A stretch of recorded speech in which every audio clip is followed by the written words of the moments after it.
start it over again. Yeah, well, there's a lot of things that it was hard. There's a lot of things we didn't know, and some things we just would have had to learn the hard way anyway. Unfortunately, it would have been, things like we've got a drainage system from the 1850s that we didn't know about, and when you hit it with a big piece of machinery, it's going to flood. It's going to flood the entire field. Yeah, you just don't know those things. But it was tough because when you start a new business, especially this, where you're trying to try a lot of different items and kind of throw it at the wall and see what sticks. If we knew we were getting straight into vegetable farming, I would be like, okay, we're going to turn this over, get the weeds under control, get the greenhouse and all that infrastructure up first, and then expand. But we started with so many rods in the fire, or irons in the fire. It was hard to know where to start. Yeah. Don't start two businesses at the same time, basically. Start one type of business. If that doesn't work, fail fast and go to the next one. And that was our biggest problem, was trying to do too much too soon. Because at the time, the house was built in 1832, so we're like, okay, in the wintertime, we're going to paint all the rooms. And then you end up realizing you're not getting anything done. Like, you're painting all the rooms, but nothing's getting finished. So then we got onto the idea of, let's just do one thing at a time, finish it, do it right, move on. Yep. And that way you just make the to-do list and you get things checked off and you start feeling like you have momentum.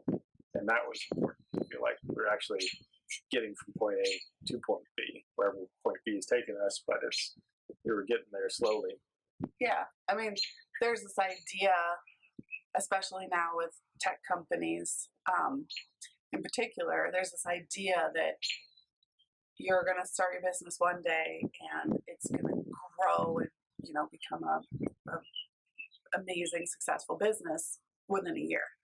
And I think that's not, well, that might be the experience for some people. That is not the experience for most people.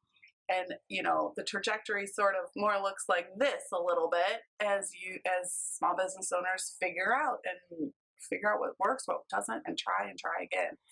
And there's some hard lessons in there. Yeah, you're going to fail for sure. Like, yep. And you're going to lose some money. Mistakes. You are.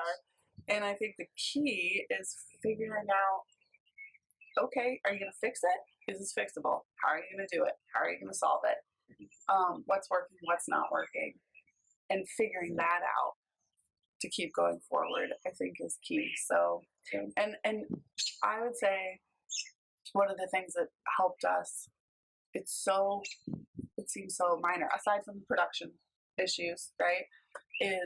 But it's so big, is really dialing in on the cost. How much is it going to cost you to start this business? How much is it going to cost to keep it going? Yeah, those are daunting numbers. And there's a lot of incorrect information out there too.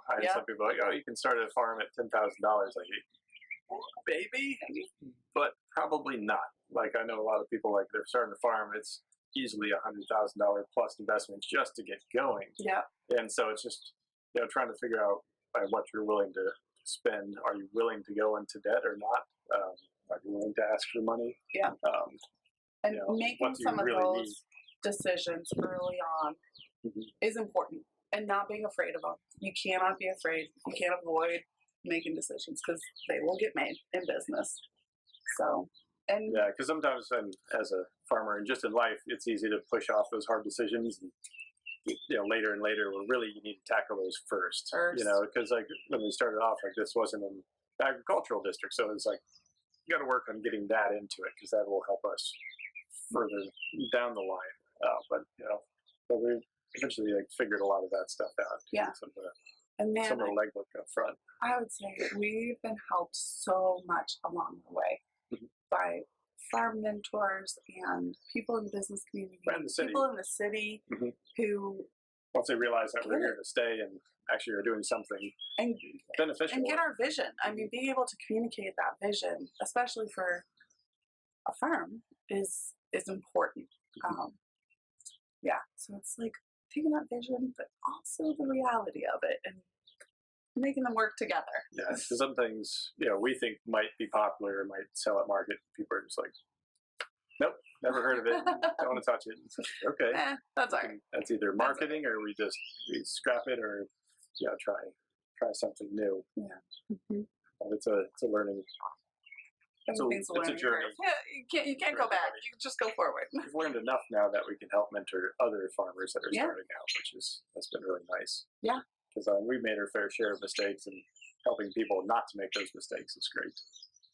Well, and I mean, I think now we both have off-farm positions, and I now work at SBDC as a business advisor, and I think it really helps inform how I interact with clients, because I know I've been through the business startup phase, so I can help.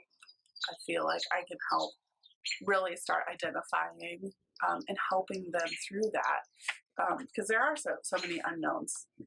So really helping understand what they're going through at that side. Yeah, for sure. And you help beginning farmers with getting established and understanding production and understanding harvest and yields. And well, we're still pretty much all the time, the rest of our time on the farm. Yeah. I mean, we run this full time, man.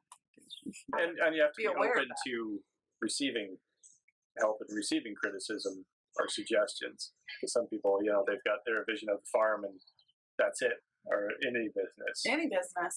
Or really, you need to be open to other people's thoughts and ideas.